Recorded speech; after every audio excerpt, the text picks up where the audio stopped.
All right, so for this explainer, we're going to do something a little different. We're not just going to learn about our subject, we're going to live it. So for the next few minutes, I want you to imagine you are a kiwi, a small, flightless bird deep in the forests of New Zealand. And your fight to survive, it starts right now. I mean, really think about that question. What does it take? Because this is the central problem of your entire existence. From the second you hatch, your life is just one challenge after another. You're built tough for sure, but man, the odds are really stacked against you from day one. So let's begin your journey. Your life starts with what is basically a crash course in being vulnerable. These first 2 weeks, they are just a constant struggle to stay alive. And honestly, the lessons you learned right here will decide if you even get to see week 3. Okay, so you crack through your shell and just fall out onto the damp leaves of the forest floor. Your mother, she left weeks ago. And your father, yeah, he's around, but he's not helping. He just watches as you try to get your balance on these huge, wobbly legs. Your very first lesson is a tough one. You are completely on your own. Suddenly, a weka, another flightless bird, just bursts out of the bushes, beak open, and it's coming right for you. You're frozen. But then, in a flash, your father is there. See, he's not there to cuddle you. He's protecting his investment. He delivers this one single powerful kick, and the predator is gone. So the lesson here? Sometimes survival means having a protector, for a little while anyway. Your father doesn't feed you, not directly. But he does show you the ropes. You watch him plunge that long beak of his deep into the earth and pull out a juicy earthworm. So you copy him. You stab your own beak into the dirt, and boom, your first meal. This is probably the most important thing he will ever teach you: how to find your own food. You've wandered off just a little bit. And out of the total darkness, an owl's talons just grab your back. It's pure instinct at this point. You thrash and kick like crazy with those powerful legs, and you break free. You sprint back to your father, who starts stamping the ground like a madman. It's this big, aggressive display that scares the owl off. That's twice he's saved you now, but his time with you is almost up.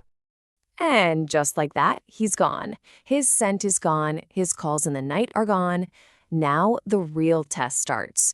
Now every little rustle in the leaves, every shadow you see, is a threat you have to face all by yourself.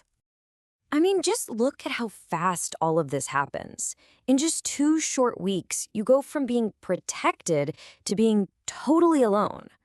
Your whole adolescence is just this compressed series of life or death situations, and every single decision is on you. You're starving, and you stumble upon a dead possum, but you're not the only one who's hungry. Another kiwi, about your age, wants it too. There's no talking it out. You lunge, it kicks, you get a good shot into its side, and it takes off. You just won your first fight, and you learned something really important. Sometimes you have to be the one to attack if you want to eat. And the threats just keep getting bigger. First, a weasel comes along, but you stand your ground, you kick some dirt in its face, and it backs off. That's a win. But then comes the stoat. And a stoat is a whole different animal. It doesn't waste time sizing you up, it just attacks. It comes in low and fast and sinks its teeth right into your shoulder. You manage to fight it off, kicking and stabbing with your beak, but it leaves you bleeding. You survived, but you're wounded. So you're cleaning your wound in a stream, and right there, you spot an opportunity. You start probing the mud with your beak and pull out this thick, wriggling eel. It is the biggest meal you've had in weeks, a real reward for being so resilient. The same stream that cleaned your wound is now feeding you.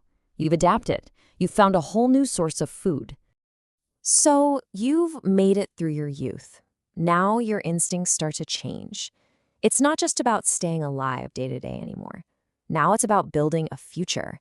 And that means carving out a piece of the forest for yourself and finding a partner to share it with. You start patrolling a patch of the forest, rubbing against trees, kicking up soil, leaving your scent everywhere. This is you making a statement. It says, I'm here, I'm strong, and this is my home. It's a warning to other males to stay out, and an invitation to any females that you're established and ready. One night, you hear a call, and you call back. You meet a female, and there's no fighting, no aggression. You just start looking for food near each other, kind of in this quiet understanding. Then she leads you to her burrow, and you start digging with her, making the entrance bigger. You're building a home together. This is the start of your partnership. And that home needs defending. Your mate lays an egg, and soon enough, a bigger, stronger male shows up, making aggressive calls way too close to your nest. You don't hesitate. You charge. The fight is just a total blur of beaks and legs. He's definitely stronger, but you're fighting for more. You bite down hard on his leg and twist, throwing him off balance. Then you lunge, getting him in the neck. He runs. The egg, your future, is safe. And so the cycle continues.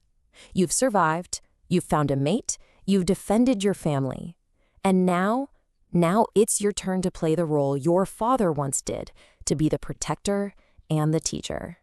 Just like your own mother, your mate leaves after the chick hatches, so now it's all on you. You guard the chick, you lead it to the soft parts of the forest floor, and you show it exactly how to probe for worms. You watch it copy you and take its very first meal. You're passing on the knowledge of how to survive. But now there's a new kind of threat, a feral cat, silent, just stalking through the undergrowth, and it has its eyes on your chick. You get right between them.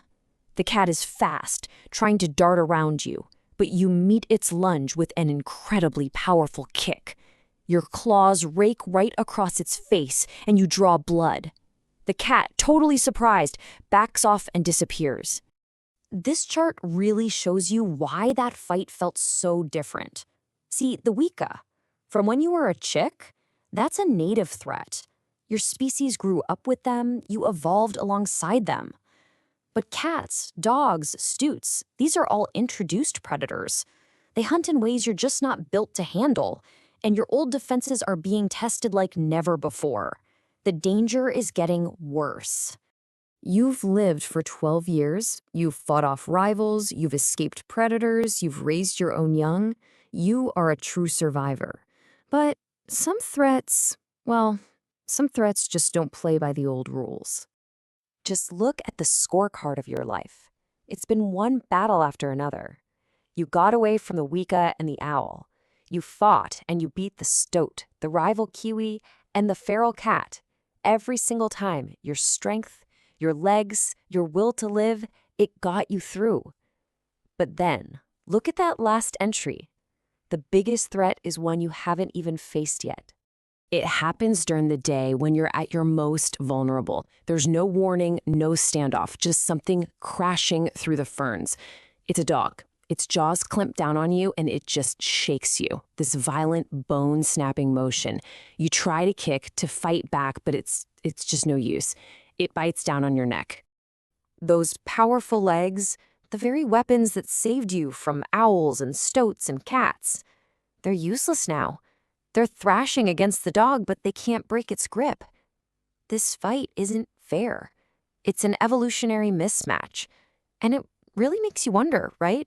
What happens when a species' ancient survival skills just become obsolete? The dog hears its owner calling, and it runs off. You're just left there, lying in the ferns. Your struggles stop. And the forest, totally indifferent to your incredible life and your brutal death, just keeps going on, the same way it always has.